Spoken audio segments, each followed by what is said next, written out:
যমুনায় সেনা প্রধান জেনারেল ওয়াকার খান প্রধান উপদেষ্টা ডক্টর মোহাম্মদ ইউনূসের সাথে দেখা করেছে। সেই থেকে রাতভর একটা আলোচনা ছিল যে তাদের মধ্যে কি কথা হয়েছে।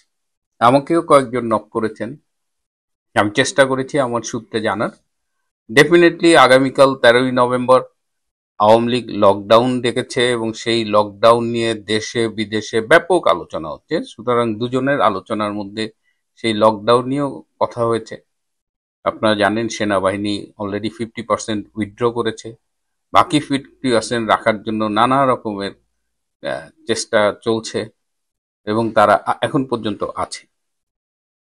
তো কালকের পরিস্থিতি কিভাবে সামলাবে, বিজিবি কোথায় কোথায় মোতায়েন করবে, এসব বিষয়ে আলোচনা হয়েছে। তবে গুরুত্বপূর্ণ যে আলোচনাটি হয়েছে, কথা প্রসঙ্গে জেনারেল ওয়াকার খান ডক্টর ইউনূসকে বলেছেন, স্যার বর্তমানে দেশের যে অবস্থা এবং আন্তর্জাতিক যে পরিস্থিতি তাতে বোধহয় আপনার চলে যাওয়াই মঙ্গল। আর বাংলাদেশ এই মুহূর্তে যেখানে দাঁড়িয়ে আছে তাতে যে কোনো সময় সামরিক আক্রমণের শিকার হতে পারে। প্লাস যাদের নেপথ্য পৃষ্ঠপোষকতায় এই গত বছরের জুলাই আগস্টের জঙ্গি অভ্যুত্থানটি হয়েছিল, তারাও সেই ডিপ স্টেট তাদের পলিসি বদলেছে।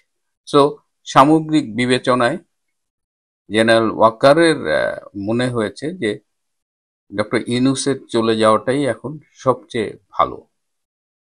আপনারা যারা আমার অনুষ্ঠানটি নিয়মিত দেখেন তারা জানেন যে কদিন আগে একজন উচ্চ পদস্থ সামরিক কর্মকর্তা, যে জেনারেলরা লেফটেন্যান্ট জেনারেল এবং জেনারেল ওয়াকারদের যে ভার্চুয়াল মিটিং হয়েছিল, সেই মিটিংয়ে তারা কিছু কথা বলেছিল। যেমন আর্মি কোনো বিতর্কিত নির্বাচনের অংশ হতে চায় না, আর্মি চায় একটা ইনক্লুসিভ নির্বাচন, এরকম কিছু আলোচনা হয়েছিল। এবং সেই ভার্চুয়াল আলোচনার ভিডিওটা জেনারেল ওয়াকার সেই উচ্চ পদস্থ সামরিক কর্মকর্তাকে দিয়ে যমুনায় ডক্টর ইউনূসের কাছে পাঠিয়েছিলেন। এই যে ভিডিওটা পাঠিয়েছেন, এটি জানার পরে অন্য অন্য উচ্চ পদস্থ সামরিক কর্মকর্তারা খুব ক্ষোভ প্রকাশ করেছে যে কেন তারা জেনারেলের সাথে কথা বলেছে, কেন জেনারেল ওয়াকার সেই ভিডিও ডক্টর ইউনূসের কাছে দিলেন।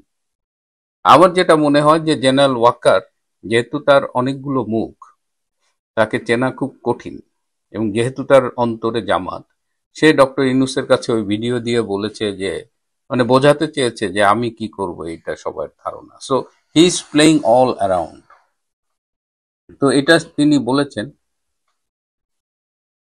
ডক্টর ইউনূস এই কোনো কমেন্ট করেননি, এটা শুনেছেন, কিন্তু তিনি বলেননি যে হ্যাঁ যাওয়া উচিত বা অনুচিত।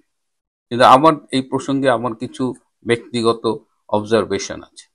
ডক্টর ইউনূস একজন প্রচন্ড ক্ষমতা লোভী লোক। তিনি কোনো একটা পদে বসলে সেটা ছাড়তে চান না। এই যে গ্রামীণ ব্যাংকের তিনি যে এমডি ছিলেন, রিটায়ারমেন্টের বয়স ছাড়িয়ে আরো অনেক পরেও তিনি কিন্তু এই পদ থেকে সরতে চাননি। সরকার তাকে সরিয়ে দিয়েছে, তার বিরুদ্ধে তিনি আইনি লড়াই করেছেন এবং সর্বোচ্চ পর্যায় পর্যন্ত। পরে আইনি ভাবে হেরে তিনি এই পদটি ছেড়েছেন। সুতরাং তার মতো একজন লোভী লোক এবং প্রচন্ড গোয়ার, কারো কথা শোনে না, প্রচন্ড প্রতিহিংসা পরায়ণ একজন মানুষ, এবং তিনি যে কারো কথা শুনে এই চিফ অ্যাডভাইজারের মতো একটা লাভজনক পদ ছেড়ে চলে যাবেন, এটা মনে হয় না কেউ বিশ্বাস করে। এর আগে তিনি আওয়ামী লীগের 15 বছর 6 মাস 8 দিনে অর্থনৈতিকভাবে যতটা ক্ষতির সম্মুখীন হয়েছেন, এই জরিমানা টানা দেওয়া, তিনি নাকি প্রত্যেকটা টাকা সুদে আসলে সরকারি কোষাগার থেকে আদায় করে নিয়েছেন এবং এর সব ডকুমেন্ট গভর্নমেন্টের কাছে আছে। তিনি কারো কথা শোনেন না। তিনি তার কারণে অনেক আন্তর্জাতিক মিত্র শত্রুতে পরিণত হয়েছে। তিনি যেটা বোঝেন তার বাইরে কোনো কিছুতেই তিনি কান দেন না। এমনকি উপদেষ্টাদের সাথেও তার নানান বিষয়ে মত পার্থক্য দেখা গেছে। এই যে আমরা বলছি যে আলী রিয়াজ পালিয়ে গেছেন, কিন্তু শুনলাম যে ডক্টর আলী রিয়াজ নাকি ইউনূসের উপরে অভিমান করে চলে গেছেন। So he is a man like that, সে প্রচন্ড স্বার্থপর। তো এই লোকটাকে কিভাবে ক্ষমতা থেকে সরাবেন? এই যে আওয়ামী লীগকে যে কার্যক্রম নিষিদ্ধ করা হয়েছে আওয়ামী লীগের, এটা একক ডক্টর ইউনূসের সিদ্ধান্ত হয়েছে। উপদেষ্টা পরিষদ কিন্তু ডিবেট করেছে অনেকে যে না এই সিদ্ধান্তটা ভালো হচ্ছে না, but he didn't listen to anyone. এবং এনসিপি, জামাত, শিবির এদের দিয়ে রাজপথে একটা নাটক সাজিয়ে তিনি আওয়ামী লীগের কার্যক্রম নিষিদ্ধ করিয়াছেন। তো এখন এরকম একটা গোয়ার গোবিন্দকে সরানোর কি উপায় থাকতে পারে যদি স্বেচ্ছায় পদত্যাগ না করে? আবার তিনি যে আগামী বছর ফেব্রুয়ারিতে নির্বাচন দিয়ে সসম্মানে চলে যাবেন, সেই সম্ভাবনাও কিন্তু খুব ক্ষীণ, প্রায় শূন্যের কোঠায়। কারণ ইতিমধ্যে আপনারা লক্ষ্য করেছেন যে এই গণভোট, জুলাই সনদ, এসব নিয়ে তিনি এমন পরিকল্পিতভাবে কিছু জটিলতার সৃষ্টি করছেন যাতে সঠিক সময়ে নির্বাচনটা না হয়। আগামী 20শে নভেম্বর আমাদের হাইকোর্টের অ্যাপিল ডিভিশন একটা অবজারভেশন দেবেন কেয়ারটেকারের ব্যাপারে, কেয়ারটেকার সরকারের অধীনে নির্বাচনের ব্যাপারে। সেইটা যদি দেয় এবং সেইটা যদি এবারেই ইমপ্লিমেন্ট করে, তাহলে হয়তো ডক্টর ইউনূস সরে যাবে এবং দেশের জন্য মঙ্গল হবে। সেটা নিয়ে আমি আলাদা একটা এপিসোডে কথা বলবো। কিন্তু সেটা যদি না হয়, তাহলে ডক্টর ইউনূসকে সরাবেন কি করে? আমি তো অস্ত্রের মুখে তাকে সরানো ছাড়া কোনো বিকল্প দেখছি না। এবং বাংলাদেশে এর আগে অন্তত 3জন রাষ্ট্রপতিকে অস্ত্রের মুখে সরানো হয়েছে। 1975 সালের 3রা নভেম্বর যখন খালেদ মোশাররফরা বিপ্লব করলেন, তখন কিন্তু মুস্তাককে অস্ত্রের মুখে ক্ষমতা থেকে সরানো হয়েছে। আবার পরবর্তীতে এই 1975 সালের 6ই নভেম্বর বিচারপতি সায়েম রাষ্ট্রপতির দায়িত্ব নেন এবং 1977 সালের 21শে এপ্রিল পর্যন্ত বিচারপতি সায়েম রাষ্ট্রপতি ছিলেন। এবং সেই সময় একটা মিটিংয়ে বিচারপতি সায়েম বলেছিলেন, জিয়াউর রহমান তখন প্রধান সামরিক আইন প্রশাসক, তো বিচারপতি সায়েম বলেছিলেন যে আমাদের 6 মাসের মধ্যে নির্বাচন দেওয়া উচিত, একটা নির্বাচিত সরকার আসুক। সেই দিন রাত 2টোর সময় জিয়াউর রহমান বঙ্গভবনে গিয়ে বিচারপতি সায়েমকে বলেছিলেন যে ইউ লুক ভেরি টায়ার্ড, আপনাকে খুব ক্লান্ত দেখাচ্ছে, I think you should resign বলে পদত্যাগপত্রে সাইন নিয়েছিলেন। এরপরে 1982 সালের 24শে মার্চ সেই এরশাদ গিয়ে সেই সময়ের বিএনপির রাষ্ট্রপতি বিচারপতি আব্দুস সাত্তার তাকে অস্ত্রের মুখে পদত্যাগে বাধ্য করেছিলেন। সেই সময় বিচারপতি সাত্তার শুনেছি যে হি রিয়াক্টেড সিরিয়াসলি, আবার তিনি নাকি সেন্সলেস হয়ে গিয়েছিলেন এবং তিনি বলেছেন যে সংবিধানের কোন ধারায় আপনারা এটা করছেন, বাট এরশাদ অস্ত্রের মুখে তাকে সরিয়ে দিয়েছে। তো এখন এমন একটা পরিস্থিতি চলে গেছে, এমন একটা পরিস্থিতির মুখোমুখি বাংলাদেশ যে ডক্টর ইউনূস যদি স্বেচ্ছায় না যায় তাহলে হয়তো তাকে সরিয়ে দিতে হবে, কিন্তু তাকে গান পয়েন্টে সরাবে কে? এই যে জেনারেল ওয়াকার, তাকে তো এখন কেউ বিশ্বাস করে না। এমনকি এই যে তিনি মাঝে মধ্যে বলেন ইনক্লুসিভ নির্বাচন দিতে হবে, কোনো বিতর্কিত নির্বাচনে আমরা যাব না, এটা হলো এখন 90% আর্মি অফিসারের বক্তব্য। তিনি তাদের হয়ে এই কথাগুলো বলেন, কিন্তু তিনি কি আসলেই অন্তরে এই কথাটা বিশ্বাস করেন? জেনারেল ওয়াকারের ধ্যান জ্ঞান একটাই, সেটা হলো জামাতকে ক্ষমতা আনা। কিন্তু সে একটু বাটে পড়ছে, একদিকে তার বাহিনী তার পক্ষে নাই, আর একদিকে তিনি এতদিন যে বলতেন মার্কিন ডিপ স্টেট, মার্কিন ডিপ স্টেট, মার্কিন ডিপ স্টেট, এখন মার্কিন ডিপ স্টেটের পলিসিও বদলে গেছে। সুতরাং জেনারেল ওয়াকার যে সবার সাথে খেলছিল, ভারতের সাথে, ইউনূসের সাথে, বিএনপির সাথে, সবার সাথে খেলে তিনিও লেদায় ফেলছেন। সো জেনারেল ওয়াকারেরও যে খুব একটা ভালো সময় যাচ্ছে তা বলা যাচ্ছে না, কারণ সে সবার সাথে প্লে করতেছে। তো এই অবস্থায় এখন বাংলাদেশ যেখানে এসে দাঁড়িয়েছে, সেখানে doctor Yunus has to go, তাকে যেতে হবে বাংলাদেশের বৃহত্তর মঙ্গলের জন্য। কিন্তু তার প্রস্থানটা কিভাবে হবে সেটাই এখন $1,000,000 প্রশ্ন। প্রিয় বন্ধুরা, ভালো থাকবেন, সুস্থ থাকবেন। 500তম পর্বে আবারও সবাইকে শুভেচ্ছা, সাথে থাকবার জন্য, পাশে রাখবার জন্য ধন্যবাদ।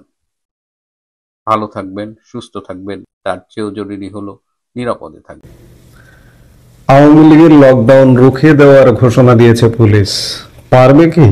এই প্রসঙ্গটা নিয়ে আপনাদের সামনে এই মুহূর্তে কথা বলবো। অবৈধভাবে আওয়ামী লীগের কার্যক্রম নিষিদ্ধ করে রেখেছে সরকার, আর আওয়ামী লীগ গত 16 মাস যাবৎ নিষিদ্ধ অবস্থায়, 16 মাস নয়, এই বছরের মে মাসে আওয়ামী লীগ নিষিদ্ধ হয়েছে।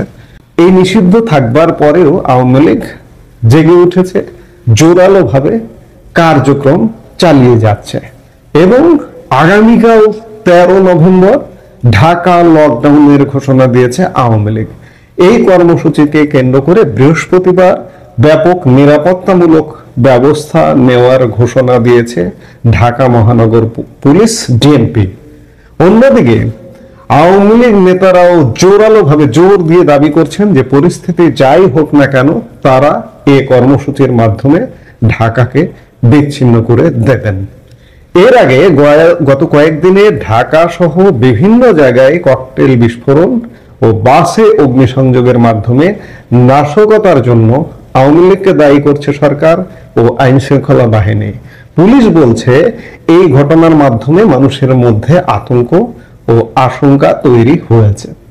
আসলে বাসে আগুন, ককটেল বিস্ফোরণ এগুলো কি আওয়ামী লীগ করছে কিনা সে ব্যাপারে আমি বাংলাদেশের একজন নাগরিক হিসেবে প্রশ্ন রাখতে চাই যে আওয়ামী লীগের আমরা এই যে এতদিন যাবত যে মিছিল হচ্ছে, বিভিন্ন জায়গায় ঝটিকা মিছিল হচ্ছে, কর্মসূচি হচ্ছে, কোথাও এখন পর্যন্ত জ্বালিয়ে দেওয়ার কর্মসূচি কিন্তু দেখিনি। এই জ্বালাও পোড়া আমরা আওয়ামী লীগ সরকার যখন ক্ষমতায় ছিল তখনই বিএনপি জামাত অগ্নি সন্ত্রাস করে কুখ্যাত স্বীকৃতি অর্জন করেছে। আজকে যে বিএনপি জামাত কিংবা কোন থার্ড পার্টি জঙ্গি সংগঠন ককটেল বিস্ফোরণ করে কিংবা বাসে আগুন দিয়ে আতঙ্ক তৈরি করছে না, এই ব্যাপারে যথেষ্ট সন্দেহ আছে। আমি প্রশ্ন রেখেছিলাম যে পুলিশ ঘোষণা দিয়েছে আওয়ামী লীগের লকডাউন থামিয়ে দেবে, আসলে কি পারবে? সত্যিকার অর্থে পুলিশের অবস্থা যদি দেখেন, পুলিশ কিন্তু প্রচন্ড দুর্বল একটা ভিত্তির মধ্যে দাঁড়িয়ে গেছে গত 16 মাসে।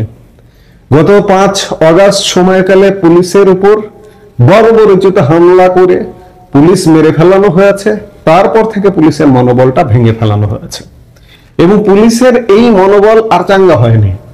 এই চাঙ্গা করবার যে দায়িত্ব, যে নেতৃত্ব, নেতার, পুলিশের সেই নেতা নেই। এই মুহূর্তে আপনি যদি পুলিশের মধ্যে দেখেন যে একদম টপ থেকে আইজিপি থেকে শুরু করে বিভিন্ন ইউনিট প্রধান, বিভিন্ন রেঞ্জ ডিআইজি কিংবা মেট্রোপলিটন পুলিশ প্রধান ইত্যাদি, তারা কিন্তু অপেশাদার, অনভিজ্ঞ। তারা একটা পর্যায়ে আছে না যে একটা পর্যায়ে দায়িত্ব পালন করে এখানে গেলাম। এই মুহূর্তে এমন ইউনিট প্রধানও আছেন যিনি একটা জেলাও চালাননি, তাকে দেওয়া হয়েছে মেট্রোপলিটন পুলিশ কমিশনার কিংবা রেঞ্জ প্রধান, রেঞ্জ ডিআইজি দায়িত্ব দেওয়া হয়েছে। অনভিজ্ঞতার কারণে নানা রকম বিকৃতি ঘটনা ঘটছে, বিকৃতি কথাবার্তা বেরিয়ে আসছে। এই যে আপনারা দেখলেন যে গতকালকে সিএমপি চট্টগ্রাম মেট্রোপলিটন পুলিশের কমিশনার ডাইরেক্ট ব্রাশ ফায়ার করবার হুমকি দিয়েছেন। এটি কি কোনো পেশাদার, পেশা সুলভ কথাবার্তা, পেশাদার আচরণ? আচরণ নয়। শীর্ষ নেতৃত্ব আসলে অনভিজ্ঞ এবং অপেশাদার। এই অনভিজ্ঞ অপেশাদার নেতা দিয়ে পুলিশকে একটা কন্ট্রোল, একটা শৃঙ্খলা বাহিনী আমরা আজ থেকে 1.5 বছর আগে বা তার আগে যেটি দেখেছি, সেই জায়গাটায় পুলিশ নেই। সর্বস্তরে পুলিশের মধ্যে চাকরি নিয়ে এখন একটা বিতৃষ্ণ এসে গেছে, সংশয় এসে গেছে। কারণ 5 আগস্ট পরবর্তী সময়ে বহু পুলিশ অন্যায়, একদিকে তাদের উপর হামলা হয়েছে, আহত হয়েছেন, নিহত হয়েছেন, অনেকে চাকরিচ্যুত হয়েছেন, অনেকে এখনো পর্যন্ত টেনশনে আছে যে যে কোনো সময় চাকরি না চলে যায়। এই যে গাজীপুরের মেট্রোপলিটন পুলিশ কমিশনার, তাকেও বলা হতো বর্তমান ব্যবস্থার পক্ষের মানুষ, কিন্তু আপনারা দেখলেন যে 2 দিন আগে তাকে চাকরি থেকে বরখাস্ত করা হয়েছে। এই কারণে চাকরি হারানোর ভয়ে ভীত পুলিশ। এই পুলিশ আওয়ামী লীগ যদি সত্যিকার অর্থে, নেতারা যেভাবে বলছেন যে সত্যিকার অর্থে যদি রুখে দাঁড়ায় কিংবা এই যে অবৈধ অন্যায়ের বিরুদ্ধে সংগঠিত হয়ে ঢাকায় আসতে পারে, পুলিশের পক্ষে সম্ভব না। আরো ইতিবাচক দিক আছে, দেখুন সেনাবাহিনী মাঠ থেকে 50% গত 5 নভেম্বর থেকেই উঠে গেছে। 30,000 মাঠে থাকতো সারা বাংলাদেশে, এখন 15,000-এরও কম সেনা, নৌ, বিমান, বিভিন্ন বাহিনী যে মাঠে ছিল। এবং গতকালকে এই যে সীমিত যে বাহিনীটা আছে বাহিরে, গতকালকে নতুন করে আবার ম্যাজিস্ট্রেসি পাওয়ার জারি হয়েছে। এটি জারি হওয়ার কথা ছিল না, এটা হবে কিনা এমন দ্বিধাদ্বন্দ্ব ছিল, এমন আলাপ আলোচনা ছিল, কারণ সেনাবাহিনী পুরোটা উঠে যাওয়ার কথা। আপনারা শুনেছেন যে সেনাবাহিনী সিদ্ধান্ত নিয়েছে যে একতরফা কোনো নির্বাচনে সেনাবাহিনী সহযোগিতা করবে না।